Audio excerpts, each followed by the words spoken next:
eu acho que eu sempre falo isso nas escolas, né? Que o grande erro é a gente ter tirado a educação física das escolas. E é verdade. Porque não existe um ser humano sem o físico, Não.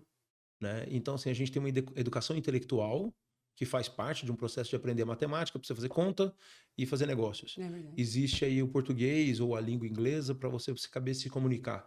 Mas a educação do seu físico, ela não pode, nunca podia ter deixado de existir nas escolas. Então, acho que as pessoas em determinado momento separaram o que era o físico, o que era o mental, o intelectual, o emocional, uma separação que eu acho que pecou muito eh, com a cabeça dessas crianças, desses adolescentes. Então, assim, hoje eu entendo que tudo que eu passei, nunca fui um atleta de grande rendimento, de alto rendimento, tá, turma? Assim, eu sempre gostei de fazer esporte Aham. pelo esporte, né? Não sei jogar bola, não sei um monte de coisa. Mas quando a gente ia para natação, natação só de piscina fria, não tem a ver com piscina fria ou quente. Tem a ver com fazer natação, tem a ver com socializar com aquelas pessoas que É, estavam ali, é, tem a ver com o alongamento que vem antes, com correr em volta da piscina. é, Então, assim, eu acho que o esporte, por essência, ele é socialização. é. E aí, óbvio que pessoas que você conhece lá na infância, no esporte, vão ter uma vida muito longa, né? Quando você fala em questão de amizade e networking, que era o que a gente estava falando. E é A gente verdade. fez uma pesquisa, qual era o lugar que as crianças mais gostam nas escolas. E aí a gente fez uma maquete e as Aham. crianças iam colocando as pecinhas delas, elas iam simbolizando a escola. E o melhor lugar para as crianças na escola é a quadra de esportes, Era educação é a física. educação física. Entendeu? Que Então, assim, legal. e aí eu trago isso muito para minha vida. Como psicólogo, eu indico muito a educação física, eu indico muito o cuidar, porque assim, a gente não está falando de um esporte de alto rendimento para ganhar medalha de ouro. Uhum. Não é isso, porque eu acho que a vida não é uma Não é competição. mesmo. Mas a gente está falando de conhecer-se. E conhecer-se é olhar para sua letra e saber que ela é sua, olhar para uma conta matemática e saber fazer menos e mais, e saber do seu corpo, ter a consciência corporal. E eu acho que o esporte traz isso tudo. Uhum. Então, isso me ajudou muito na psicologia, para a gente entender que a psicologia não tem como existir sem o esporte. Está tudo junto, está Tá tudo tudo misturado. junto, né, Danilo? E dentro desse universo da psicologia e do esporte, Danilo, a gente sabe que hoje as pessoas estão cada vez, depois da pandemia, isso ficou mais evidente, as pessoas estão cuidando cada vez mais do corpo, da saúde e buscando atividade física mesmo para poder ter essa longevidade, né? Então, e a gente, quanto mais a gente estuda, eu tô lendo um livro agora chamado Outlive, eu não sei se você já leu, um livro fantástico do Peter Attia, e ele fala muito sobre isso, né? Não tem como eu dizer para vocês, ele é um médico que era oncologista, agora ele trabalha só com longevidade, e ele começou a estudar por que as pessoas vivem acima de 100 anos. Tem algum gene específico? Tem algo diferente? E ele dá a volta no livro, e todas as vezes ele bate no exercício físico, realmente exercício físico sendo um remédio, né? E as pessoas estão buscando isso, Danilo.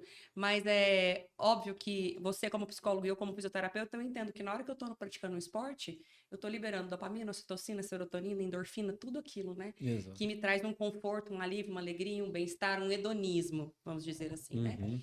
Mas e se eu machuco, Danilo? Aí se você machuca, você procura Jerusa. E o Danilo? Danilo, e quando eu machuco, que aí, de repente, ontem eu tava vendo um post de uma atriz famosa, né? E ela falando, né, que ela fez uma ruptura de LCA e ela reconstruiu o LCA e ela tá agora, ficou 6 meses afastada e ela retornou ontem aos treinos de corrida, depois de 6 meses, né? E aí ela falando o quanto ela ficou deprimida nesse período, sabe? O quanto que ela deu uma surtada, porque ela é uma atriz, ela trabalha muito com o corpo, né? O corpo dela é uma ferramenta de trabalho, né? E Uhum. ela surtou, e ela falando que pirou. E eu queria muito que você falasse sobre isso, Danilo, que eu gostaria muito que nós deixássemos hoje a impressão para as pessoas do quão importante é ter esse time para cuidar desse cliente nosso, né? Então, eu lesiono, eu vou para Jerusa. Mas e na hora que eu piro também, né, Danilo? Porque se eu tô parada, eu tô pirando. E eu acho que o grande erro das pessoas é procurar Jerusa quando ela lesiona. É, Tinha que procurar antes. para prevenir. Isso. Porque assim, e procurar o psicólogo antes, para se entender mais, porque só quando eu lesiono é que eu entendo que meu corpo era meu instrumento de trabalho. Que Então, olha máximo. como eu estou desconectada de mim. Que Né? Não sei se ela fala, máximo. se foi essa mesma fala dela. Ela comentou sobre isso, que ela ficou 6 meses afastada e ela sofreu muito, ela ficou muito deprimida nesse período, sabe? Então, eu me deprimo porque eu não tinha percebido isso antes. Eu não tinha entendido que o meu corpo sempre foi e desde que eu nasci, o meu instrumento para estar nesse mundo. É a sua morada, é a sua casa. É. Então, assim, a gente é uma centelha divina que está dentro de um corpo E a gente tem que cuidar da nossa casa. Tá escrito na Bíblia lá, ó, cuide da sua casa é seu corpo. A Uau. gente esquece que a nossa casa é nosso corpo, é onde você vai morar. Você pode brigar com todo mundo, ser despejado, você pode não pagar aluguel.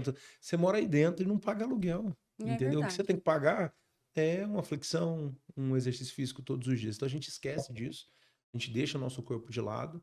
E aí a gente, por exemplo, você estava falando da minha formação, né?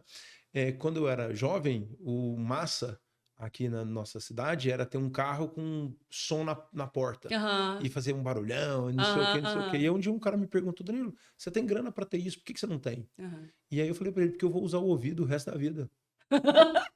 Meu instrumento de trabalho é meu ouvido, é minha boca e meu olho. É isso que eu vou ter que cuidar o resto da vida para poder enxergar a pessoa, escutar a pessoa e falar com ela. Sou psicólogo. Então, assim, a gente esquece disso e aí a gente se deprime, porque a gente não pensa em prevenir. A gente pensa em remediar, que é uma questão muito do brasileiro, né? O Muito, muito do brasileiro brasileiro. tá no nosso DNA.